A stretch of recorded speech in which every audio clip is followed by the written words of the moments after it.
ഇടുക്കി ജില്ലയിലെ ഇടമലക്കുടിയിൽ ദുരന്തങ്ങൾ ഉണ്ടാവുന്നില്ലേ? ഇടുക്കിയിലെ ഒരു പഞ്ചായത്താണ് ഇടമലക്കുടി. അവിടെ മലയില്ലേ? അവിടെ മഴയില്ലേ? അവിടെ മേഘവിസ്ഫോടനം ഉണ്ടാവുന്നില്ലേ? അവിടെ വെള്ളപ്പൊക്കം ഉണ്ടാവുന്നില്ലേ? തീർച്ചയായിട്ടും അവിടെ മലയുണ്ട്. വയനാടിനേക്കാളും കൂടുതൽ ചെരുവുള്ള മലകൾ ഇടമലക്കുടിയിലുണ്ട്. ഒരിക്കൽ ഞാൻ ഇടമലക്കുടിയിലെ ഒരു ഊരിൽ നിന്ന് വളരെ കിഴുക്കാൻ തൂക്കായ ആ മലയിൽ കൂടെ ഇറങ്ങി ഇടമലയാർ എത്തി. അവിടുന്ന് വീണ്ടും തമിഴ്നാടിൻ്റെ അതേപോലത്തെ ഒരു വലിയ മല കയറി വാൽപ്പാറ എത്തിയതാണ്. അപ്പോൾ ഇടമലക്കുടിയിൽ വളരെ ചെരുവുള്ള മലകളുണ്ട്. മൂന്നാറിൽ നിന്ന് അങ്ങോട്ട് പോകുമ്പോഴും നല്ല ചെരുവുള്ള മലകൾ തന്നെയാണ്. അവിടെ പുഴകളുണ്ട്, അതിൻ്റെ അകത്ത് ചെറിയ ചെറിയ പുഴകളുണ്ട്. അവിടെ തീർച്ചയായിട്ടും ഉരുൾപൊട്ടലുകൾ ഉണ്ടാവുന്നുണ്ട്. കാരണം ഉരുൾപൊട്ടലുകൾ എന്ന് പറയുന്നത് എൻ്റെ ചെറുപ്പത്തിൽ ഞാൻ താമസിച്ച വീടിൻ്റെ ആ പ്രദേശങ്ങളിലൊക്കെ ഇടയ്ക്കിടയ്ക്ക് ഉരുൾപൊട്ടലുണ്ടാവും. മഴക്കാലമായി കഴിഞ്ഞാൽ ഉരുൾപൊട്ടൽ കേൾക്കാം. അവിടെ ഉരുൾപൊട്ടി, ഇവിടെ ഉരുൾപൊട്ടി. അത് വാഗമണ്ണ്, വെള്ളിക്കുളം, തലനാട്, അടുക്കം, ആ പ്രദേശങ്ങളിലൊക്കെ, തീക്കോയി, ആ പ്രദേശങ്ങളിലൊക്കെ ഉരുൾപൊട്ടലുണ്ടാകുമായിരുന്നു. പക്ഷേ ഉരുൾപൊട്ടി അതിൻ്റെ വെള്ളം എൻച്ചിലാർ വഴി അങ്ങ് പോകും. അന്ന് ഈ ഉരുൾ പൊട്ടുന്ന സ്ഥലത്തൊന്നും പോയി ആരും വീട് വെക്കാറില്ലായിരുന്നു. ഇടമലക്കുടിയിൽ അവിടെ പ്രകൃതിയുടെ പ്രകൃതം അറിഞ്ഞ് ആണ് അവിടുത്തെ മനുഷ്യർ ജീവിക്കുന്നത്. അവിടുത്തെ പഞ്ചായത്ത് പ്രസിഡൻറ്റും അവിടുത്തെ പഞ്ചായത്ത് അംഗങ്ങളുമൊക്കെ പ്രകൃതിയുടെ പ്രകൃതം അറിഞ്ഞുള്ള ഒരു പ്ലാനിങ്ങും നടപടികളുമാണ് അവർ നടത്തുന്നത്. അവിടെ എവിടെ സ്കൂൾ വെക്കേണ്ടത്, അവിടെ ചെറിയ സ്കൂളുണ്ട്, അതെവിടെ വെക്കേണ്ടത്, അവിടെ ഡിസ്പെൻസറി എവിടെ വെക്കേണ്ടത്, പഞ്ചായത്ത് ഓഫീസ് എവിടെ ആയിരിക്കണം, ഊര് എവിടെ ആയിരിക്കണം, അതൊക്കെ വിവരത്തോടുകൂടി പ്രകൃതി എന്താണെന്ന് മനസ്സിലാക്കി ഉള്ള ഒരു നടപടികളാണ് ഇടമലക്കുടി പഞ്ചായത്ത് നടക്കുന്നത്. എന്തുകൊണ്ട് മറ്റ് സ്ഥലങ്ങളിൽ ഇങ്ങനെയുള്ളൊരു പ്ലാനിങ് നടക്കുന്നില്ല? അടുത്തിടെ ഈ വയനാട് ഇപ്പോൾ ഈ മണ്ണിടിച്ചിലുണ്ടായ, ആളപായമുണ്ടായ ആ സ്ഥലത്ത് നമ്മുടെ വ്യവസായ മന്ത്രി ശ്രീ പി രാജീവ് സന്ദർശിച്ച ശേഷം ഒരു പ്രഖ്യാപനം നടത്തി. വളരെ സേഫായിട്ടുള്ളൊരു ടൗൺഷിപ്പ് പുനരധിവാസത്തിന് വേണ്ടിയിട്ട് വയനാട്ടിൽ മേപ്പാടിയിൽ നിർമ്മിക്കും എന്നുള്ളത്. സേഫ് ടൗൺഷിപ്പ് പ്ലാൻ ചെയ്യുമെന്ന്.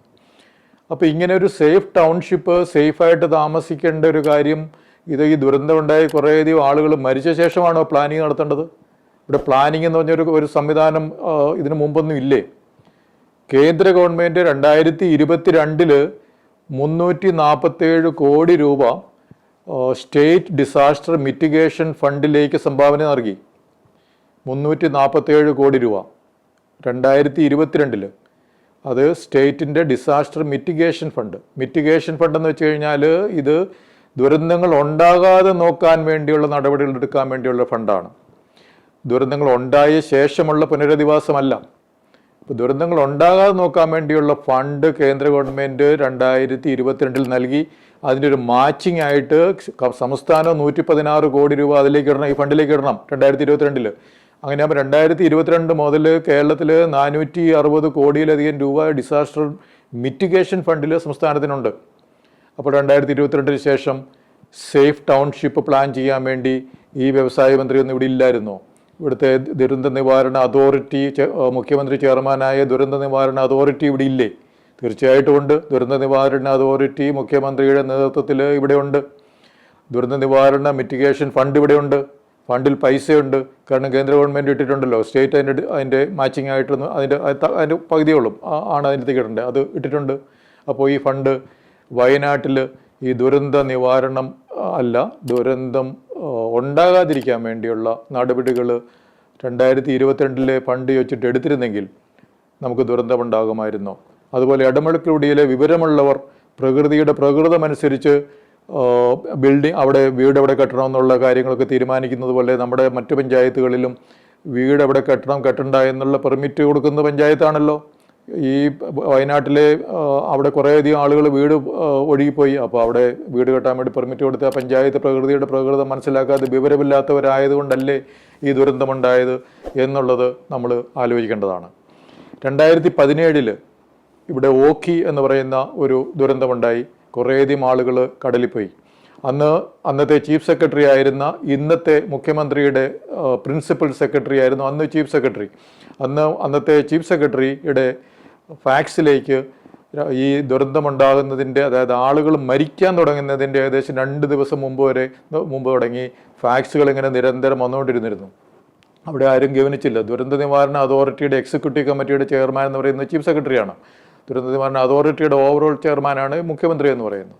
അപ്പോൾ ഈ ചീഫ് സെക്രട്ടറിയുടെ ഫാക്സിലേക്ക് വന്ന ഇപ്പോൾ സൈക്ലോൺ ഇവിടെ ഉണ്ടാവും, കാറ്റ് ഇത്ര വേഗത്തിലാണ്, മുന്നറിയിപ്പ് നൽകണം, കടലിലാരും പോകരുത് എന്നുള്ളത് ആദ്യം ഫാക്സ് വന്ന സമയത്ത് മുന്നറിയിപ്പ് കടലിലുള്ളവർക്ക് നൽകിയിരുന്നെങ്കിൽ ഒരൊറ്റ ആൾ പോലും മരിക്കത്തില്ലായിരുന്നു ഓഖിയിൽ.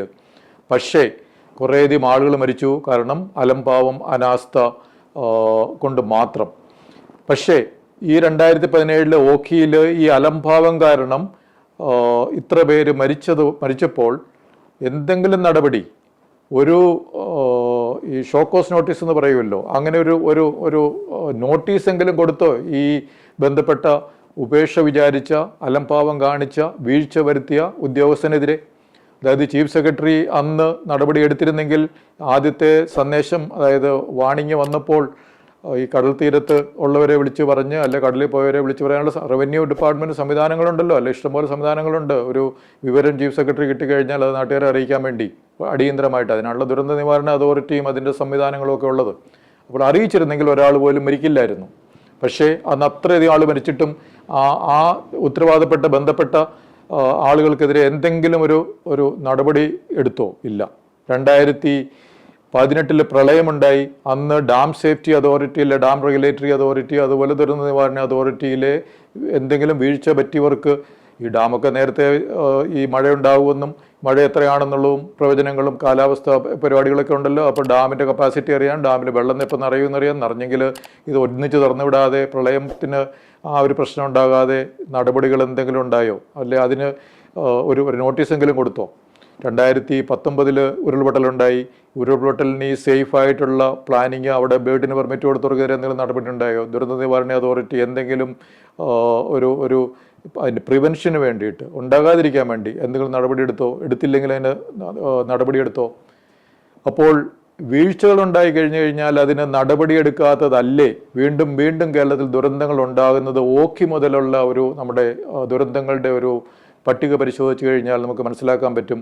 ദുരന്തങ്ങൾ ഉണ്ടായിക്കഴിഞ്ഞു കഴിഞ്ഞാൽ ആർക്കും ഇവിടെ ഒരു വീഴ്ചയുമില്ല. എല്ലാ വീഴ്ചകളെയും ന്യായീകരിക്കാൻ വേണ്ടി ഒരു പട തന്നെ നമ്മുടെ നാട്ടിലുണ്ട്. അപ്പോൾ എല്ലാ വീഴ്ചകളെയും, അലംഭാവങ്ങളെയും, ഉപേക്ഷകളെയും ഒക്കെ ന്യായീകരിച്ച് എല്ലാ വർഷവും നമുക്കിങ്ങനെ ദുരന്തങ്ങൾ ഉണ്ടായിക്കൊണ്ടിരിക്കുകയാണ്. സായിനാഥ് എന്ന് പറയുന്ന ഒരു ജേർണലിസ്റ്റ് പണ്ടൊരു ബുക്ക് എഴുതി. ആ ബുക്കിൻ്റെ പേര് every one loves A good drought. അതായത് ദുരന്തങ്ങളെ എല്ലാവർക്കും വലിയ ഇഷ്ടമാണ്, ദുരന്തങ്ങളെ സ്നേഹമാണ്.